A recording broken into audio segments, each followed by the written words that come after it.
دہشت گرد ایک ایسے نوجوان کی داستان جس سے بچپن میں جائیداد، عیش و آرام، اپنوں کا پیار، رشتے چھین لیے گئے۔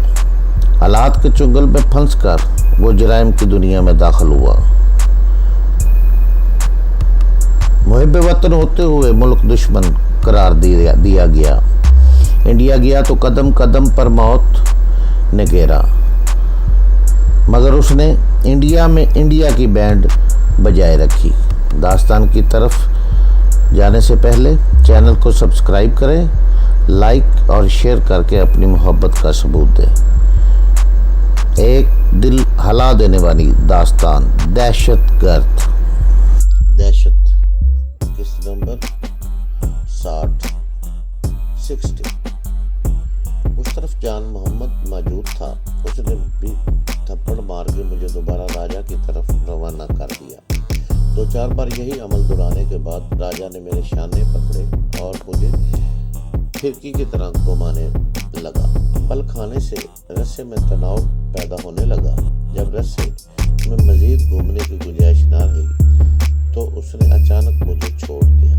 رسے کے بل تیز سے کھلنے لگے اور میں لٹو کی طرح گردش کرنے لگا۔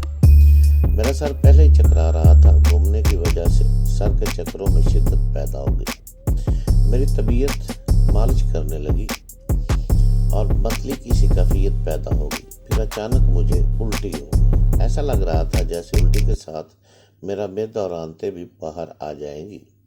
جان محمد، راجہ نے کہا، نورے سے کہو کہ یہاں کی صفائی کر دے، ورنہ میں یہاں نہیں ٹھہر سکوں گا۔ پھر وہ گھڑی دیکھ کر مجھ سے مخاطب ہوا۔ اب بھی 1 گھنٹہ ہے۔ اس 1 گھنٹے میں تمہیں اتنی اذیت پہنچائی جائے گی کہ تم اپنا نام تک بھول جاؤ گے۔ اس دوران میں ایک شخص وہاں آ کر صفائی کرنے لگا۔ میں نے بھی سوچا کہ فوری طور پر اپنی جان چھڑانے کو میں اسے رقم کا کوئی فرضی پتہ بتا دوں۔ جب تک یہ لوگ وہاں جا کر تصدیق کریں گے، اس وقت تک مجھے کچھ وقت مل جائے گا۔ میں جانتا تھا کہ یہ ایک جوا ہے۔ اگر میرے بتائے ہوئے پتے پر انہیں رقم نہ ملی تو یہ لوگ مشتل ہو کر میری جان بھی لے سکتے تھے۔ بہرحال میں نے جوا کھیلنے کا فیصلہ کر لیا۔ میں نے سوچا مرنا تو یوں بھی ہے تو کیوں نہ ایک آخری کوشش اور کر لی جائے۔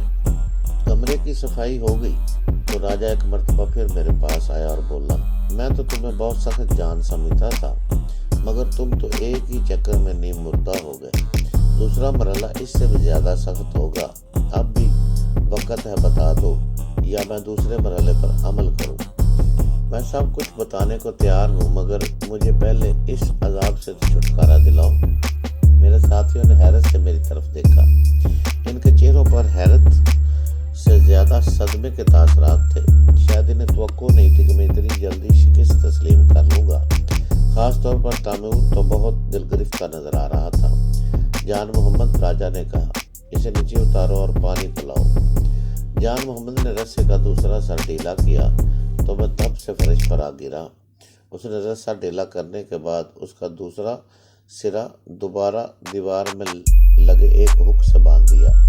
فرش پر گرنے سے میرے کندھے اور کمر میں شدید چوٹ آئی تھی۔ میں بے دم سا ہو کر گر پڑا۔ اس وقت واقعی مجھ میں ہلنے کی شکت نہیں تھی۔ چند منٹ میں یوں ہی پڑا رہا۔ جان محمد پانی کا جگ اور گلاس لے آیا۔ اس نے پانی کا بھرا ہوا گلاس میرے ہونٹوں سے لگا دیا۔ میں نے لیٹے لیٹے پانی پینے کی کوشش کی، مگر پھر ہمت کر کے اٹھ بیٹھا اور ایک ہی سانس میں سارا گلاس پی گیا۔ بعض اوقات سادہ پانی بھی آب حیات ثابت ہوتا ہے۔ پانی پی کر مجھے یوں لگا جیسے میری کھوئی ہوئی توانائی بحال ہو رہی ہو۔ جب میری حالت کچھ سنبھلی تو راجہ نے پوچھا، ہاں اب بتاؤ وہ رقم کہاں ہے؟ تمہیں وہ فلیٹ تو یاد ہوگا جہاں تمہارے آدمیوں نے اکبر کی رہائی کے لیے دعویٰ بولا تھا۔ میں نے گہرے گہرے سانس لیتے ہوئے کہا، ہاں مجھے معلوم ہے وہ فلیٹ کہاں ہے۔ راجہ نے جواب دیا، رقم اسی فلیٹ کے ایک بیڈ روم میں رکھی ہوئی ہے۔ میں نے جواب دیا۔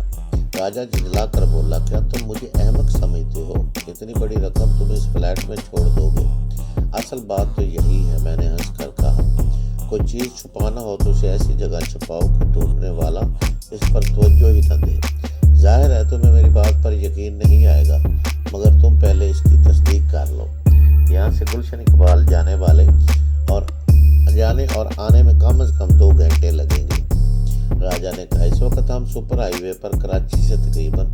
40-45 کلومیٹر کے فاصلے پر ہیں۔ میں اپنے آدمیوں کو وہاں بھیج تو دوں گا، لیکن اگر یہ اطلاع غلط نکلی تو باز تمہیں اپنے ہاتھ سے گولی مار دے گا۔ وہ دھوکہ دینے والوں کا شدید دشمن ہے، حالانکہ وہ خود ساری دنیا کو دھوکہ دیتا ہے۔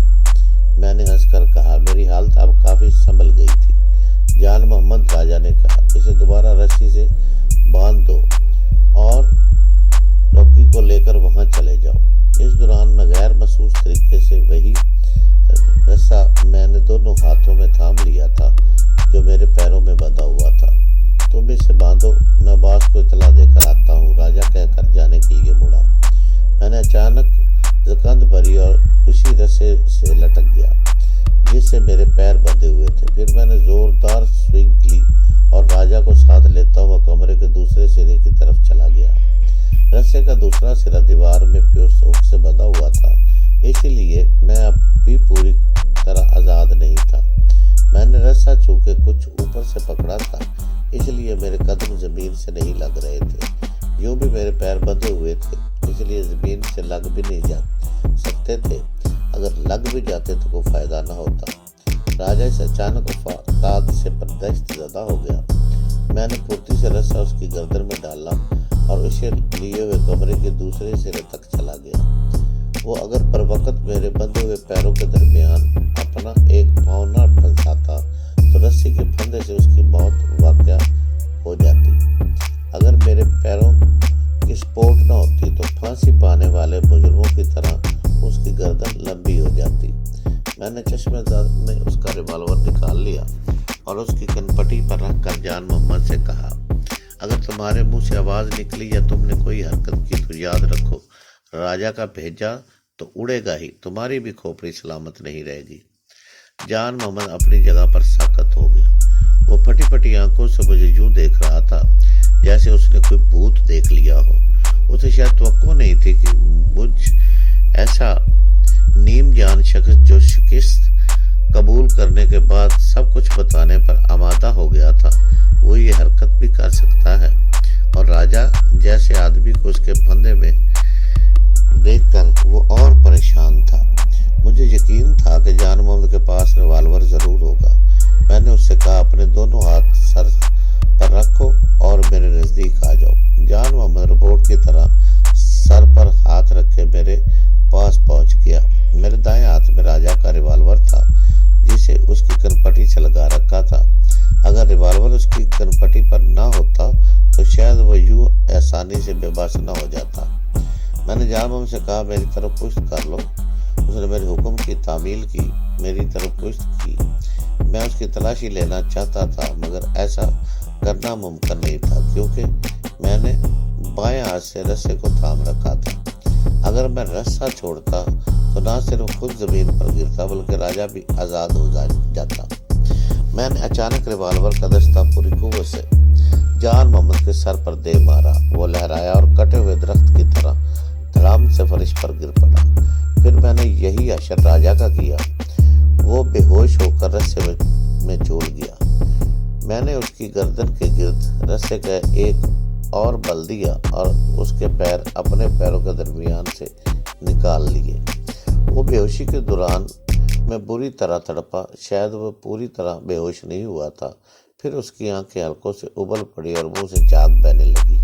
میں نے کان لگا کر اس کے دل کی دھڑکن سننے کی کوشش کی مگر وہاں بالکل خاموشی تھی۔ میں نے بمشکل تمام اسے رسے سے آزاد کیا تو وہ بھی جان محمد کی طرح منہ کے بل زمین پر جا گرا۔ اس کے گرنے کے بعد میں نیچے اتر گیا۔